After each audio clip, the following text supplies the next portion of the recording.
11 বছর 12 বছর হয়ে গেল, আল্লাহর নামে শপথ করে বলি আমি আঙ্গুর একটাও মুখে দিয়া দেখি নাই আঙ্গুর টক না মিষ্টি, এজন্য বলতে পারবো না কোন গ্লাস মিষ্টি কোন গ্লাস টক। এবার জমিদারের মাথা ঘুরে গেল, সর্বনাশ, এমন মানুষও দুনিয়ায় আছে 11-12 বছর চাকরি করার পরে আঙ্গুরটা মুখে দেয় না। এবার জমিদার বাড়িতে চলে গেল, রাত্রিবেলা জমিদারের চোখে আর ঘুম আসে না। গিন্নিকা স্বামী এত পেরেশান, তুমি কেন ঘুমাও না কেন? জমিদার বলে, গিন্নি তোমার কি হুঁশ নেই? আমার একটা মেয়ে ঘরে বড় হয়ে আসে, বিয়ে দেব, উত্তম পাত্র পাচ্ছি না। উত্তম পাত্র না পাওয়ার কারণে আমি আমার মেয়েটাকে বিয়ে দিতে পারতেছি না। বউকা ধৈর্য ধরো, সবুর করো, ব্যবস্থা আল্লাহ করে দিবেন। কে করবেন? জমিদার কয়, আজকে পাত্র একটা পাওয়া গেছে। কি হয়েছে? পাত্র পাওয়া গেছে। কে পাত্র? বলে আমাদের বাগানের কর্মচারী মুবারক। বউ বলতেছে, তুমি কি মানুষ না পায়জামা? মানুষ না ছাগল? আমরা হলাম জমিদার, মুবারক হলো বাগানের কর্মচারী। জমিদারের মেয়েকে কর্মচারীর মেয়ে কেমনে বিয়ে করে? বাগানের কৃষক কেমনে মালিকের জামাই হয়? ঘরের মালিক কেমনে মালিক তার জামাই বানাবে?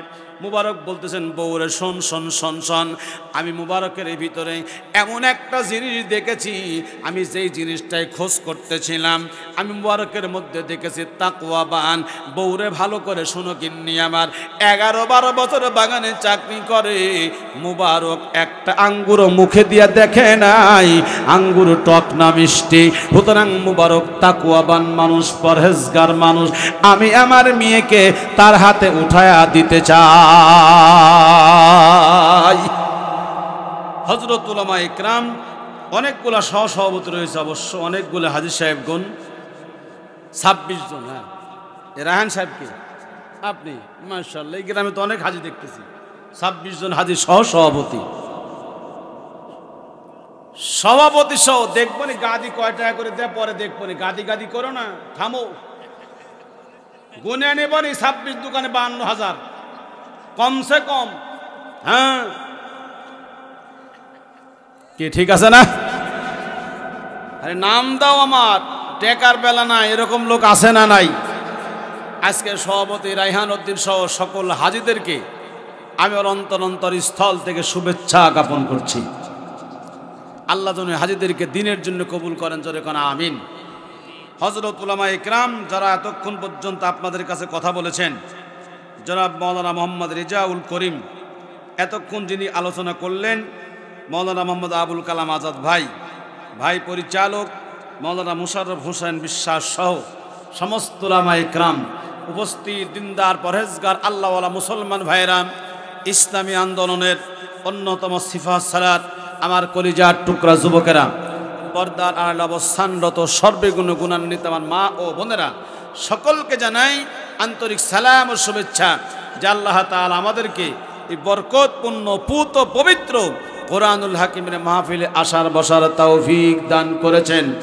এজন্য আপনারা খুশি না বেজার? তাহলে কালেমাতু শুকর আদায় করছি, সকলে পড়ছি আলহামদুলিল্লাহ। আরো জোরে সরে আলহামদুলিল্লাহ।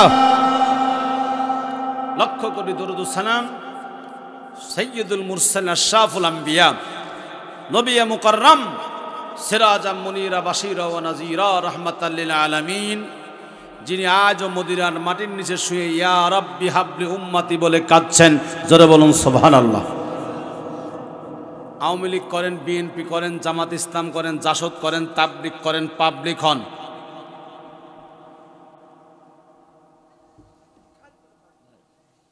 আমি তো কালাম ভাই আর রেজাউল ভাই না, আমি নাটোরের মাল অরিজিনাল। আমি আগেই বলছি, এখানে চলাফেরা হাঁটা কথাবার্তা কেউ হবে না। আপনার জায়গায় আপনার সুপ্রিম পাওয়ার, আমার জায়গা আমি পাওয়ার। যতক্ষণ আমি এখানে আসি কোনো কথা চলবে না, ঠিক আছে না? হ্যাঁ, রাগ করলেন? আওয়ামী লীগ, বিএনপি, জামাত ইসলাম, তাবলিগ, পাবলিক, পীর, আটরশি, চরমনায়, দনবাগি, শম্ভুগঞ্জি, সাজাদপুরি, যত দল আছে বলেন তো মরার পরে কোন দল কাজে আসবে? বুঝে শুনে বলেন। কিন্তু আমরা এমন একটা দল করব, এমন একটি দলের কথা আল্লাহ বলেছেন, এমন একটা নেতা আমাদেরকে দিয়েছেন, যেই নেতা আজও মদিনার মাটির নিচে শুয়ে ইয়া রব্বি হাবলি উম্মতি বলে কাঁদছেন। জোরে বলুন সুবহানাল্লাহ। যিনি হচ্ছেন শরীয়তের সারে, উম্মতের কোন ব্যাপারে হ্যাঁ বললে হালাল হয়েছে, না বললে হারাম হয়েছে, হাত তুললে দোয়া কবুল হয়েছে, পা তুলে তাকিয়েছে দেখে আরশে আজিম পৌঁছে গেছে। জোরে বলুন সুবহানাল্লাহ। সেই রাসূলকে জানাই হৃদয়ে নিংড় ভালোবাসা নিয়ে দরুদ ও সালাম। সকলে মহব্বতে বলুন সাল্লাল্লাহু আলাইহি ওয়াসাল্লাম। আপনারা সকলে কেমন আছেন? আমি আপনাদের সকলের সার্বিক এবং কল্যাণ মঙ্গল কামনা করি। আল্লাহ যেন আপনাদের সকলকে সুখী সমৃদ্ধি জীবন দান করেন। সকলেই বলুন আমিন। আপনাদের এই পবিত্র জবান থেকে দোয়া চাই, সংক্ষিপ্ত সময়ের ভিতরে আমি যেন আপনাদের সামনে কোরআন এবং হাদিস থেকে কিছু কথা বলতে পারে তৌফিক আমার স্রষ্টা, আমার বিধানদাতা, আইনদাতা, রেজেকদাতা, হায়াতদাতা, মৌতদাতা আল্লাহ পাক যেন আমাকে দান করেন। সকলেই বলুন আমিন। আরেকবার বলুন আমিন। মহব্বতে বলুন আল্লাহুম্মা আমিন। আমার ভাইয়েরা, গভীর মনোযোগ দিয়ে কথাগুলি শুনতে হবে। যারা চলাফেরা করছেন মেহেরবানি করে থেমে যান। আর আল্লাহ পাক বলেছেন মা আসাবাকা মিন হাসানাতিন ফামিনাল্লাহ। জোরে বলুন সুবহানাল্লাহ। বান্দা যখন কোনো ভালো কাজ করে বান্দার ইচ্ছায় বান্দা করে না, আল্লাহই করায়, তাই বান্দা করে। যারা এই সামিয়ানের নিচে বসেছেন আপনারা ভাগ্যবান পিতামাতার ভাগ্যবান সন্তান। আর যারা রাস্তাঘাটে ঘোরাফেরা করতেছে এরা হলো হতভাগা পিতামাতার হতভাগা সন্তান। যখন আমাদের ওয়াজ শেষ হবে, যখন আমরা বলবো মোনাজাত করব, তখন ওরা বুঝবে এখন খিচুড়ি দিবি, জীবনে খায়নি, ওর বাপ কোনোদিন খাওয়ায়নি, তখন এক প্যাকেট তাবারকের জন্য আসবি। কথা বলেন, কথা বলেন, কথা বলেন। ওরা এখন মেলায় ঘুরতেছে, জীবনেও খায়নি পারে খিচুড়ি, অথচ এই মাইকের আওয়াজ যতদূর পর্যন্ত যাচ্ছে নবীজির ভাষা, প্রত্যেকের কবর আযাবকে আল্লাহ পাক মাফ করে দিবেন। আজকে এই কবরস্থানের মানুষগুলা ডেকে বলছে আমার ছেলে আমার মেয়ে একটু মাহফিলে যাও, আমার জন্য মাগফিরাতের রহমতের দোয়া করো, গুনাহ মাফের দোয়া করো, কিছু টাকা দান করো, আল্লাহ পাক যেন আমার গুনাহ মাফ করে আমাকে জান্নাত নসিব করেন। তুমি ঘুরতে চাও, ঘুরতে থাকো, ঘুরতে থাকো। তুমি যেটা জন্ম দিবে ওটাও ঘুরবি। ঠিক আছে, এই জন্য সাবধান। সংক্ষিপ্ত সময়ে কিছু কথা বলবো। আর আল্লাহর কোরআনকে যারা সম্মান করে না এই জমিনে তাদের জায়গা হয় না, এই জমিন তাদেরকে গ্রাস করবে না। কারণ কবরে যাওয়ার পরে কে আওয়ামী লীগ, কে বিএনপি, কে জামাত ইসলাম, কে তাবলিগ, কে পাবলিক, কে বক্তা, কে হুজুর, কে মুফতি, এসব কোনো পরিচয় চলবে। কবরে যেতে হলে সবাইকে মুসলমান হয়ে যাওয়া লাগবে। কি হয়ে যাওয়া লাগবে? মুসলমান হয়ে যাওয়া লাগবে। যেহেতু কবরস্থানের মাহফিল, এই কবরে সকল মানুষকেই যাওয়া লাগবে। যেন কবরকে লক্ষ্য করে আমি সংক্ষিপ্ত কিছু কথা বলবো। আল্লাহ যদি তৌফিক দেন জোরে বলুন আমিন। আমার প্রিয় ভাইরা, কোরআনুল কারীম আল্লাহ তাআলা আমাদেরকে দিয়েছেন, নবীর উপরে নাজিল করেছেন দীর্ঘ 23 বছরে। জোরে বলুন তো কত বছরে? আল্লাহ পাক এই কোরআন নবীর উপরে নাজিল করে বলতে পারতেন নবী এই কোরআন আপনাকে দিলাম, যান আপনি জাতির মাঝে প্রচার করুন। তা কি আল্লাহ পাক করেছেন? জোরে বলেন। তা আল্লাহ করেন নাই। দীর্ঘ 23 বছরে কোরআন নাজিল করেছেন। আমার নবী যখন সমস্যার সম্মুখীন হয়েছেন এই সমস্যার সমাধান করেছেন কোরআন। আস-সারিকু ওয়াস-সারিকাতু ফাকতাউ আইদিয়াহুমা জাযাআম বিমা কাসাবা নাকালাম মিনাল্লাহ।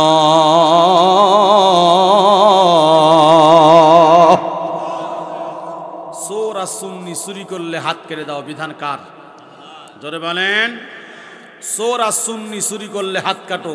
চোর শুধু পুরুষই হয় না, মহিলাও হয়। কিন্তু বাংলাদেশের চোর চুরি করলে কি হাত কাটা হয়? হাত কাটা হয় না, বরং চোরদের জেলখানায় সম্মানিত করা হয়, হ্যান্ডকাপ ছাড়া তোলা হয়। আর আলেমদেরকে জেলখানা সে মাজায় রশি বেঁধে তোলা হয়। আমরা দেখিনি পরিমণি যখন আদালতে যায়, ওরে বাবা বিউটি পার্লার থেকে সাজি খুঁজে আইছে। কথা কও না করে বা ডাক্তার সাবরিনা দুর্নীতির দায়ে মামলা হলো, তার হাতে কোনো হ্যান্ডকাপ নাই, মনে হচ্ছে বিউটি পার্লারে যাচ্ছে। আর আমির হামজা মামুনুল হক জোয়ান মানুষ জেলখানায় গেল, বুড়া বিড়ালের বাচ্চা হয়ে বের হলো।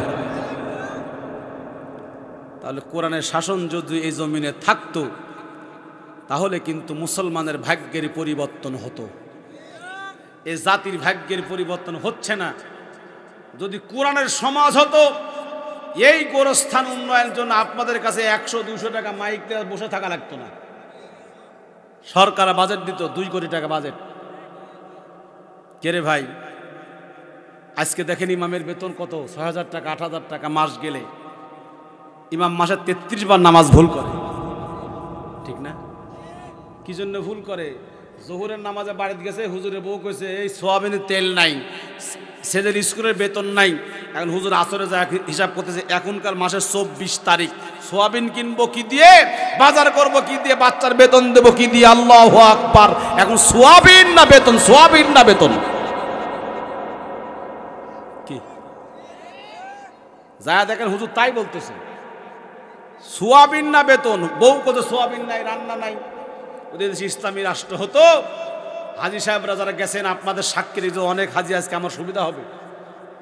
সৌদি আরব দেখছি আমরা, ইমাম যখন নামাজের আজান হয়, একটি মানুষের সাহস নাই দোকান খুলে দোকানপাট ব্যবসা করার।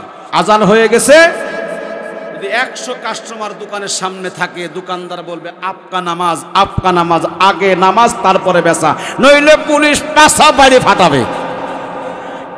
আর আমাদের দেশে পুলিশও ঘুষ খায়, বা বুঝেননি কথা, আমাদের দেশে পুলিশও ঘুষ খায়। এরপরে আজান হয়ে গেছে, হাজি সাহেব যদি আমি উল্টা পাল্টা বলি ধরবেন আমাকে। আজান হবার পরে মাতাবে তপ থেমে যায়, হাজি ঠিক আছে তো? তপ থামার পরে ইমাম সাহেবের কামরা থেকে 2টা লাল ফিতা ইমাম সাহেবের মেহরাব পর্যন্ত যায়। আগে একদল পুলিশ যায়, ইমাম সাহেবের নামাজের জায়গা ঠিক আছে কিনা। কিছুক্ষণ পরে ইমাম সাহেব আগে, পিছনে আর এক দল পুলিশ, কি ঠিক? আর বাংলাদেশে আলেমের আগে যায় পুলিশ, দেখার জন্য হুজুর কার বিরুদ্ধে বক্তব্য দিচ্ছে। ও তখন নিউজ দিয়ে আর এক দল পুলিশ আসে গ্রেফতার করার জন্য। হাই রে হারামজাদারা, এরা বা জান্নাত আশা করে, আরা জান্নাত আশা করে। আল্লাহর কসম, হজ করে আসার পরে যারা আওয়ামী লীগ বিএনপি করে, একটা লোকের হজ আল্লাহর দরবারে কবুল হবে না। হাজী সাহেবরা ওয়াদা করেছেন না আল্লাহর কাছে, আল্লাহ জীবনে যা করছে আর করবো না, আগে আওয়ামী লীগ করছে আর করবো না, আগে বিএনপি করছি করবো না, সব ওয়াদা আল্লাহ তোমার দিন কায়েম করব। কিন্তু আসে আপনি কি করতেছেন? লবিং করে বিএনপির পদ নিচ্ছেন, লবিং করে আওয়ামী লীগের পদ নিচ্ছেন। এই কথা কন না কে? দেখলে হাজি না ভণ্ড, হাজি না মুনাফিক? এই মুসলমান কথা কন না কে? যে হাজিদের সম্পর্কে রসুল বলেছে হানজারা বাদা মামাতি ফাকা আন্নামা জারানি ফি হায়াতি, যে ব্যক্তি আমার রওজা জিয়ারত করলো সেজন্য আমি জীবিত অবস্থায় আমার সাথে মুলাকাত করলো, আর যে আমার সাথে মুলাকাত করলো তাকে সুপারিশ করে জান্নাতে নিয়ে যাওয়া আমার ওয়াজিব হয়ে গেল।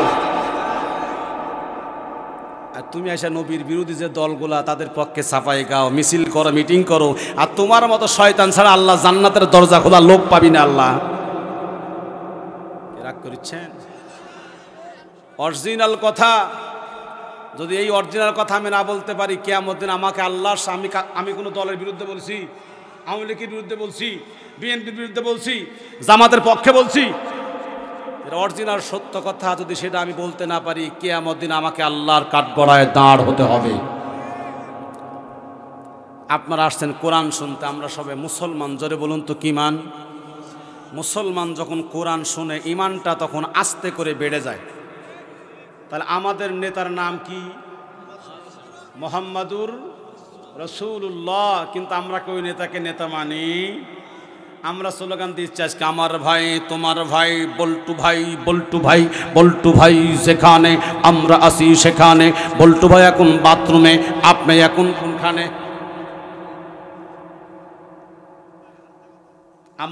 আমি তো কইছি নাটোরের অরিজিনাল মাল, আমি সঠিক কথা বলে দেবো, যা আছে কবলে দেখা দেবে সকালে। কার বিরুদ্ধে কার পক্ষে, আমি কোনো দলের বিরুদ্ধে নির্বাচন করতে আসিনি, কোন দলের পক্ষ নির্বাচন করতে আসিনি। এদেশের মানুষের ঈমান কেমনে বাঁচে, জান্নাত কিভাবে পায়, সেই কথাগুলি বলতে আসছি। এই মাহফিল দিচ্ছেন কি জন্য? জাহান্নামে যাওয়ার জন্য, বেঈমান হওয়ার জন্য? তো মাহফিল দিচ্ছেন ঈমান বাঁচানোর জন্য, জান্নাতে যাওয়ার জন্য। যদি সেই কথাগুলো আমি না বলি তাহলে আল্লাহর কাছে আমার আটকা পড়া লাগবে না। আমরা মুসলমান, কোরআন শুনলে আমাদের ঈমানটা বাড়ে। আল্লাহ তাআলা কি বলছেন? ইন্নামাল মুমিনুনা আল্লাযীনা ইযা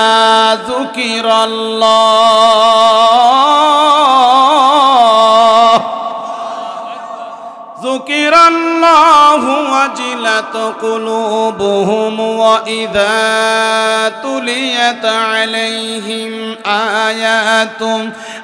আয়াতুহু যাদাতুহুম ঈমানা ওয়া আলা রাব্বিহিম ইয়াতাওয়াক্কালুন। আল্লাহ বলছেন, মুমিন যখন কোরআন শুনে মুমিনের দিলটা নরম হয়, দিলটা বিগলিত হয়। আরে নবীজি ওয়াজ করেছেন, সাহাবীরা ওয়াজ শুনছেন, সাহাবীদের কাঁধে এসে পাখি বসছে। দূর থেকে কাফেররা দেখছে, কে রে, ওই মানুষটা মরা না জীবিত, কাঁধে পাখি বসে, তাড়ায়ও না সরায়ও না। কিছুক্ষণ পর দেখে সাহাবী হাঁটা যাচ্ছে, না ও তো জীবিত আছে। আর আমরা কথা শোনা সময় খেয়াল করে হুজুর কার বিরুদ্ধে করছে, আমার বিরুদ্ধে না আমার দলের বিরুদ্ধে? কথা কন না কে? হ্যাঁ, এই আপনার দল আপনাকে বাঁচাইতে পারবে না, দুনিয়াতে পারলো আখিরাতে পারবে না। আমরা বিগত 17 বছর দেখছি, আবার 4 মাস দেখতেছি, যে যখন আসে তখন হাট দখল, রোড রবারি, চান্দাবাজি, কতক্ষণ রাখে, সরকারি সম্পদ সব লুটপাট করে। সুতরাং এদেশের মানুষ এগুলো চায় না। এদেশের মানুষ এখন চাচ্ছে আগামী দিনের বাংলাদেশ ইসলামের বাংলাদেশ। ইসলাম ছাড়া কারো হাতে এদেশ নিরাপদ নয়। কারণ চোর চুরি করলে হাত কাটো, এই বিধান কোন চোর করতে পারবে? কোন চোর করতে পারবে? কেউ পারবে না। যারা সৎ মানুষ তারাই কিন্তু এই বিধান সংসদে পাশ করতে পারবে। চোর চোরের বিরুদ্ধে ফতোয়া দিবার পারবি? তাহলে ঈমান বাড়ে। মুমিন মুসলমান কোরআন শুনলে কি হয়? ঈমান বাড়ে, দিলটা নরম হয়, দিলটা বিগলিত হয়। আল্লাহ তোমার কোরআন শুনতেছি আমি, আর ঈমানটা বেড়ে যায়। আর বিপদে মুসিবতে ধৈর্য ধারণ করে একমাত্র কেবলমাত্র আল্লাহর উপরে।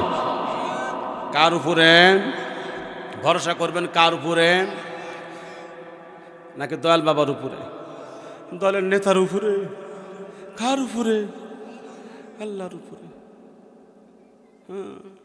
বিগত 17 বছর আওয়ামী লীগ তারা কইছে নেতা আছে, চিন্তা নাই। এখন করছে আওয়ামী লীগ পলাইছে, আমাদের আর কোনো ভয় নাই। কিছু লোক করছে কি করছে না? এই কোচ্ছার হাট দখল করছে, এই কোচ্ছা চান্দাবাজি করতেছে। তুই কে রে বা? তোরা তো সবই এক, কি ঠিক না? তোরা তো সবই এক।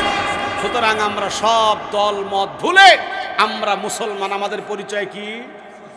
আমরা গোরস্থানে সবাই এক, কি জানাজা সবাই, মসজিদে সবাই, ঈদগাহে সবাই। এত দলকে, এত দলকে আমরা মুসলমান না? মুসলমান মসজিদে এক, গোরস্থানে এক।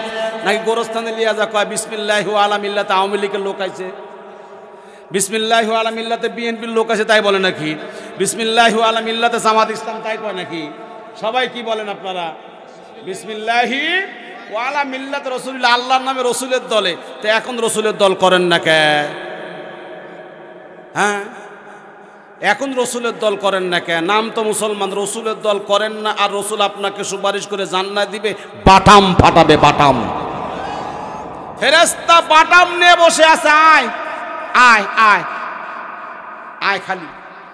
আল্লাযী খালাকাল মাউতা ওয়াল হায়াতা লিয়াবলুয়াকুম আইয়ুকুম আহসানু আমালা। কি দেখবে? আমল দেখবে। কি দেখবে?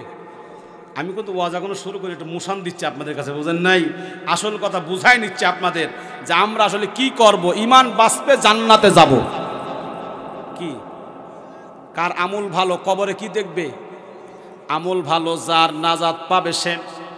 এই আল্লাহর বান্দারা, এই দুনিয়াতে আমরা যত মানুষ আছি, বিশেষ করে মুসলমান যারা, মানুষের মৃত্যু হয় দুই ভাবে। জোরে বলুন তো কয় ভাবে? একটা হলো মুমিনের মৃত্যু, আর একটা হলো মুনাফিকের মৃত্যু, কাফেরের মৃত্যু। মুমিন যখন, মুনাফিক যখন মৃত্যুর সময় মালাকুল মউত আসে, গভীর মনোযোগ দিয়া কথাগুলি শুনতে হবে রে বাজান। যখন মুনাফিক, কাফের, ফাসেক, ফুজ্জার রূহ আজরাইল কবজ করতে আসে, আজরাইলের সাথে জাহান্নামের 700 আযাবের গজবের ফেরেশতা জাহান্নামের নোংরা পচা আবর্জনা নিয়া আল্লাহর বান্দার বাড়িতে হাজির হয়ে যায়। অনেক সময় দেখেন না, মানুষ পায়খানা করে, মৃত্যুর সময় করে না, পেশাব করে, এত দুর্গন্ধ। হাই হাই রে, মানুষের পায়খানা এত দুর্গন্ধ হয় নাকি? এটা মানুষের পায়খানা দুর্গন্ধ নয়, জাহান্নামের পচা নোংরা আবর্জনা নিয়ে জাহান্নামের 700 গজবের ফেরেশতা আল্লাহর বান্দার বাড়িতে হাজির হয়ে গেছে। আল্লাহর বান্দা কয়,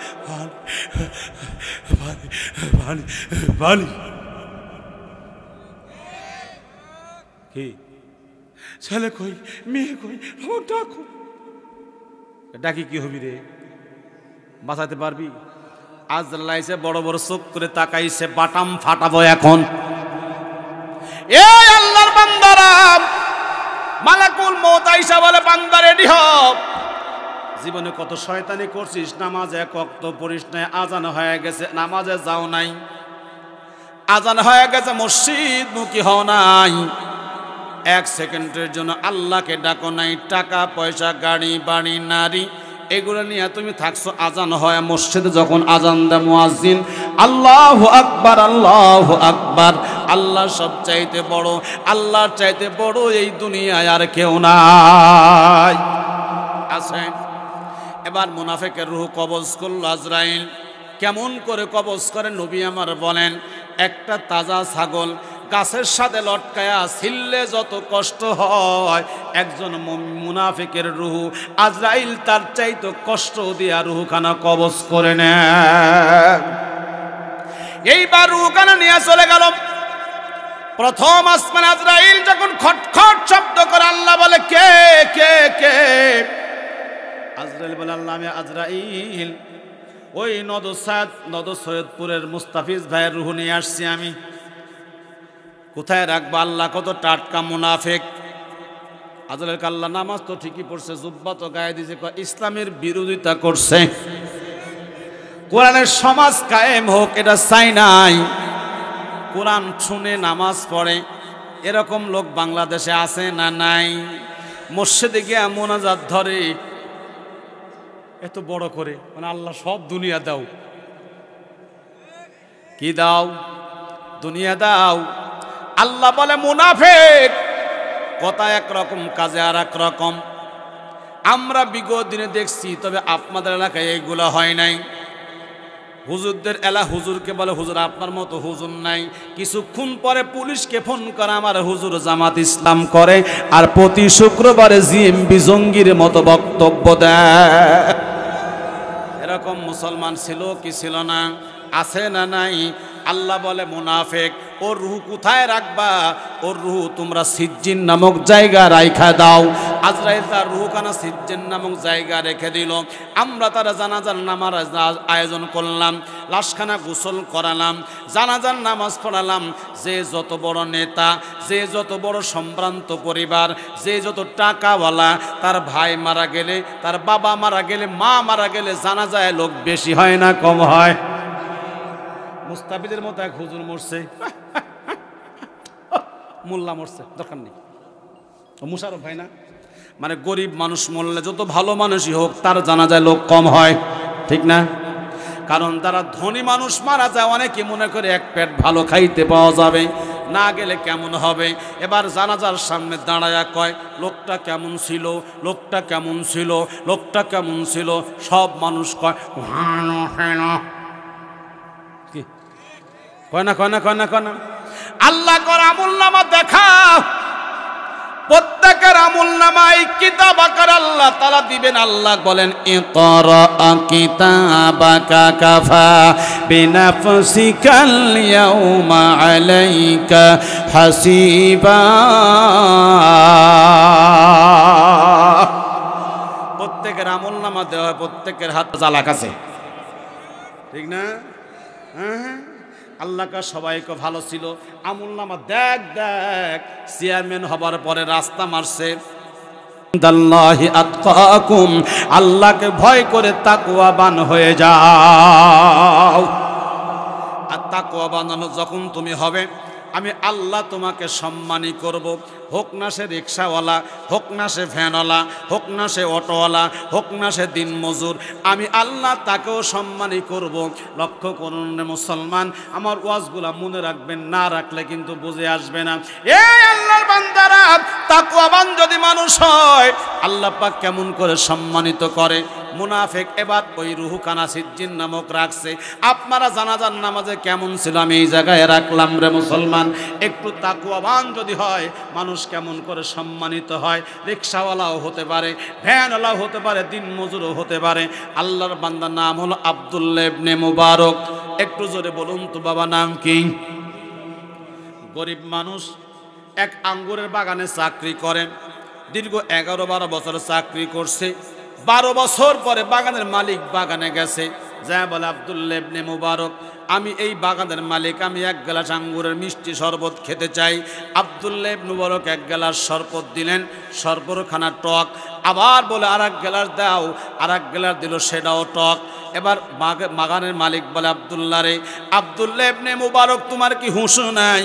দীর্ঘ 11-12 বছর বাগানে চাকরি করো, কোন গাছের আঙ্গুর টক আর মিষ্টি তুমি কি জানো না? এবার মিষ্টি শরবত আমারে দাও। 3 নম্বরে যখন আর 1 গ্লাস আঙ্গুরের শরবত দেয়, এবার জমিদার খাইয়া দেখে এ গ্লাসও আঙ্গুরের টক শরবত দিয়েছে। জমিদারের মেজাজ খারাপ, ধমক মারলেন, মুবারক তোমার কি হুঁশ নাই? 11-12 বছর বাগানে চাকরি করো, মিষ্টি আঙ্গুর কি তোমার জানা নাই? এইবার মুবারক ডাক দিয়া বলে, জমিদার সাহেব, যেই দিন আপনি আমাকে বাগানে চাকরি দিয়েছেন, মেহেরবানি করে ওদিনকে নিয়োগপত্র খুলে দেখেন। ওই নিয়োগপত্রে লেখা আছে আমি বাগান পাহারা দিব, কিন্তু বাগানের আঙ্গুর টক না মিষ্টি এটা খাওয়ার অনুমতি আমার নাই। 11 বছর 12 বছর হয়ে গেল, আল্লাহর নামে শপথ করে বলি, আমি আঙ্গুর একটাও মুখে দিয়া দেখি নাই আঙ্গুর টক না মিষ্টি। এজন্য বলতে পারবো না কোন গ্লাস মিষ্টি কোন গ্লাস টক। এবার জমিদারের মাথা ঘুরে গেল, সর্বনাশ, এমন মানুষও দুনিয়ায় আছে 11-12 বছর চাকরি করার পরে আঙ্গুরটা মুখে দেয় না। এবার জমিদার বাড়িতে চলে গেল। রাত্রিবেলা জমিদারের চোখে আর ঘুম আসে না। গিন্নিকা, স্বামী এত পেরেশান, তুমি কেন ঘুমাও না কেন? জমিদার বলে, গিন্নি তোমার কি হুঁশ নাই? আমার একটা মেয়ে ঘরে বড় হয়ে আসে, বিয়ে দেব, উত্তম পাত্র পাচ্ছি না। উত্তম পাত্র না পাওয়ার কারণে আমি আমার মেয়েটাকে বিয়ে দিতে পারতেছি না। বউকা ধৈর্য ধরো, সবুর করো, ব্যবস্থা আল্লাহ করে দিবেন। কে করবেন? জমিদার কয়, আজকে পাত্র একটা পাওয়া গেছে। কি হয়েছে? পাত্র পাওয়া গেছে। কে পাত্র? বলে আমাদের বাগানের কর্মচারী মুবারক। বউ বলতেছে, তুমি কি মানুষ না পায়জামা? মানুষ না ছাগল? আমরা হলাম জমিদার, মুবারক হলো বাগানের কর্মচারী। জমিদারের মেয়েকে কর্মচারীর মেয়ে কেমনে বিয়ে করে? বাগানের কৃষক কেমনে মালিকের জামাই হয়? ঘরের মালিক কেমনে মালিক তার জামাই বানাবে? মুবারক বলতেছেন, বউরে শোন শোন শোন শোন, আমি মুবারকের ভিতরে এমন একটা জিনিস দেখেছি, আমি যেই জিনিসটাই খোঁজ করতেছিলাম, আমি মুবারকের মধ্যে দেখেছি তাকওয়াবান। বউরে ভালো করে শোনো গিন্নি আমার, 11-12 বছর বাগানে চাকরি করে, মুবারক একটা আঙ্গুরও মুখে দিয়া দেখে নাই আঙ্গুর টক না মিষ্টি। সুতরাং মুবারক তাকওয়াবান মানুষ, পরহেজগার মানুষ। আমি আমার মেয়েকে তার হাতে উঠায়া দিতে চাই। আমার ভাইয়েরা গভীর মনোযোগ লাগান। তাকওয়াবান যখন মানুষ হয়, আল্লাহওয়ালা যখন হয়, মানুষের মর্যাদা আল্লাহর কাছে বাইরা যায়। 11 বছর 12 বছর বাগানে চাকরি করার পর আঙ্গুর মুখে দেয় নাই।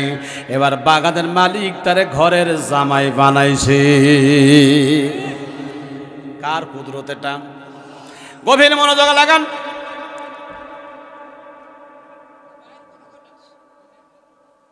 মুনাফিকের রূহ আজরাইল নিয়ে ঘরে খটখট করে, দরজা মনে আছে আপনাদের? আমরা তার জানাজার নামাজ পড়ার জন্য ময়দানে লাশ নিয়ে আসছি। সবাই কয় লোকটা কেমন ছিল, কেমন ছিল? সবাই কয় ভালো ছিল। কিন্তু আল্লাহ বলে তার আমুলনামা আমার কাছে আছে, আমি আমুলনামা দেখবো আর বাটাম ফাটাবো। আমরা কবরে রাইখা আসলাম। কবরে রাখার পরে মুনকার নাকির চলে আসলো। মুনকার নাকির আইসা তার কবরের মধ্যে উঠায়া বলবে, বল মার রব্বুকা মান দীনুকা মান নাবিয়ুকা, তোমার রব কে? একটু জোরে বলুন তো, আমাদের রব কে? আরো জোরে। আজকে কি রব আল্লাহ? মসজিদের রব কে? ঈদগাহের রব কে? মরণের পরে রব কে? সংসদ ভবনের রব কে হতে হবে?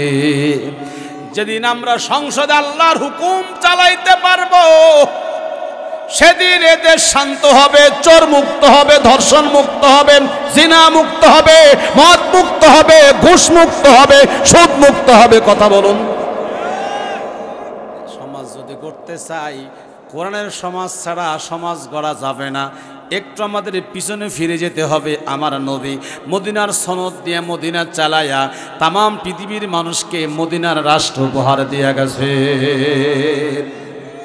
সমাধান সমাধান চাও যদি জীবনে মরণে, ফিরে যাও খুঁজে নাও চোখ রাখো। জোরে বলতে হবে। সমাধান চাও যদি জীবনে মরণে, ফিরে যাও খুঁজে নাও চোখ রাখো। তবেই পাবে সুখ শান্তির ঠিকানা, তবেই পাবে সুখ শান্তির ঠিকানা, যদি তুমি মেনে নাও মনে প্রাণে। সমাধান সমাধান চাও যদি জীবনে মরণে, ফিরে যাও খুঁজে নাও চোখ রাখো। এ বাণী সকলের নয় শুধু মুমিনের, যারাই চলবে মেনে ফল পাবে কোরআনের। এ বাণী সকলের নয় শুধু মুমিনের, যারাই চলবে মেনে ফল পাবে কোরআনের। ঘরে বলো আর রাষ্ট্রে বলো, অশান্তি দূর করে শান্তি আনে। সমাধান সমাধান চাও যদি জীবনে মরণে, ফিরে যাও খুঁজে নাও চোখ রাখো।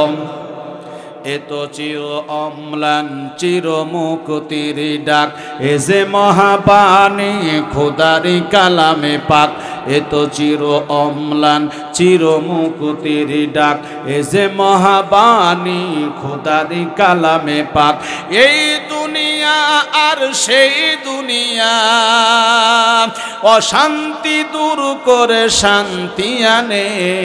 সমাধান সমাধান চাও যদি জীবনে মরণে, ফিরে যাও খুঁজে নাও চোখ রাখো। আমার ভাইরা রে, এইবার কবরে মুনকার নাকির বলবে, বল তোর রবকে। জীবনের সকল ক্ষেত্রে বলতে হবে আমার রব আল্লাহ। আমরা যখন মসজিদে যাই আল্লাহু আকবার বলে নিয়ত করি, কিন্তু মসজিদ থেকে বার হয়ে এই মানুষের জমি দখল করি। কথা কন না কে? মসজিদ থেকে বার হয়ে বোনকে জমি কেমনে কম দিব এই চেষ্টা করি। আল্লাহ শুধু মসজিদে না, জীবনের সকল ক্ষেত্রে উঠোনে বসনে শয়নে স্বপনে, রাজনীতি ভোটাভুটি ক্যানভাস ইলেকশন সব কিছু হবে কার জন্য? জোরে বলেন। কিছু মানুষকে হুজুররা আবার রাজনীতি করবি কে? এ বেটা, এই কোরআন হলো রাজনীতির। মসজিদের মেহরাব ইমামের নামাজ পড়ানোর জায়গা নয়, এই মেহরাব হলো অস্ত্র রাখার জায়গা, সেখান থেকে যুদ্ধের ঘোষণা হবে। কিন্তু আমরা রাজনীতি নিয়ে গেছি সব চোরের হাতে, আর ভালো মানুষগুলোকে সব ঘরে উঠাই দিছি। তোরা মসজিদ নিয়ে থাক, মাদ্রাসা নিয়ে থাক, আর আমরা চোর বাটপাররা তামাম দুনিয়া দখল করে খাবো। আমি যদি মাঝে মধ্যে বলি, 1971-এর পর থেকে আজ পর্যন্ত জাতির জনক বঙ্গবন্ধু শেখ মুজিব বলেছিলেন, সবাই পাইছে কি বলেন দেখি? সোনার খনি। আমি পাইছি চোরের খনি। একে একে শেষ করেছি, সবার দেখা হইল শেষ। দেখতে দেখতে গুল্লে গেল আমার সোনার বাংলাদেশ। একে একে শেষ করেছি, সবার দেখা হইল শেষ, দেখতে দেখতে গুল্লা গেল আমার সোনার বাংলাদেশ। স্বাধীনতার বয়স বেড়ে 53তে পা দিলাম, নেতারা তো সবই পেল, আমরা বলো কি পেলাম? কি তোমরা কিছু পাইছি? আমরা কিছুই পাইনি। ওরা কেউ কানাডা, কেউ লন্ডন, কেউ রাশিয়া, কেউ আমেরিকা, কারণ নামে 10 কোটি, 32 কোটি, 33 কোটি। আরে দরবেশ বাবা সালমান এফ রহমানের নামে হাজার হাজার কোটি টাকা। কি দরবেশ রে, পলাশ ছিল দাড়ি কাটে। কেরে তোর দাড়ি কিসের দাড়ি? শয়তানের দাড়ি। দাড়ি নবীর মহব্বত তুই রাখিস নি, তুই দাড়ি কেন রাখছো? শয়তানকে দেখানোর জন্য। পলাচ্ছু বলা ভালো কথা, দাড়ি কাটা লাগবি কে? দাড়ি কাটা তারপরে কি বাঁচতে পারছে? আল্লাহর মার, আল্লাহর মার, আল্লাহর মার, দুনিয়ার বার। আল্লাহ যখন ধরে আর কেউ ছাড়া পায় না। আল্লাহ ধরে না, ধরে না, ধরলে আল্লাহ ছাড়ে না। আমার ভাইরা, এইবার মুনাফিকে কবরের মধ্যে বলে মার রব্বুকা, বলতো রবকে। জীবনে রবকে সেজদা দেয় নাই, রবের গোলামি করে নাই, রবের দাসত্ব করে নাই। রব আল্লাহ এটা বলতে পারবে না। বলবে মান দিনুকা, তোর দিন কি? ইসলাম মানে না, ইসলামের হুকুমত মানে নাই, ইসলাম কায়েম করার চেষ্টাও করে নাই, ইসলাম দিন ইসলাম মেনে চলে নাই। বলতে পারবে না আমার দিন ইসলাম। 3 নম্বরে বলবে মান নাবিয়ুকা, বল তোর নবীকে। নবীর কোনো আদর্শ নাই, নবীর ভালোবাসা নাই, নবীকে নেতা মানা নাই, নবীর সুন্নত মাথায় নাই, নবীর সুন্নত মুখে নাই, নবীর সুন্নত গায়ে নাই। নবী মুহাম্মদ রাসূলুল্লাহ বলতে পারবে না। এবার কিতাবের মধ্যে লেখে আমার নবীকে দেখানো হবে, বল বল বল এই লোকটাকে চিনিস নাকি? আল্লাহর বান্দা বলবে হায়লাদ্রি, হায়লাদ্রি, এই লোকটাকে আমি জীবনে কোনোদিন দেখি না। আল্লাহ বলে ফেরেশতারা, এ মুনাফিক, কবরের মধ্যে জাহান্নামের বিছনাখানা বিছায়া দাও। কবরে জাহান্নামের বিছনা বিছায়া দেওয়া হবে। আল্লাহ বলবেন কবরে জাহান্নামের বিছনা বিছায়া দিলেই হবে না, এই নাফরমানের গায়ের মধ্যে জাহান্নামের পোশাক পরায়া দাও। নাউজুবিল্লাহ বলবেন না? জাহান্নামের পোশাকটা পরায়া দেওয়া হবে। আল্লাহ বলবে এখানে শেষ নয়, জাহান্নাম থেকে তার কবর পর্যন্ত রাস্তা করে দাও। মুনাফিকের শাস্তি শুরু হয়ে গেল। এইবার মুসলমান ইমানদার মুমিনের রূহ কেমন করে কবজ করা হবে? ইমানদারের রূহ যখন আজরাইল কবজ করতে আসবে, নবী আমার বলেন জান্নাতের 700 রহমতের ফেরেশতারা, জান্নাতের 700 রহমতের ফেরেশতারা জান্নাতের সুসংবাদ দিতে দিতে আজরাইলের সাথে আল্লাহর বান্দার বাড়িতে হাজির হয়। আল্লাহর বান্দাকে বলে ভয় পেও না। আমার আল্লাহ বলেন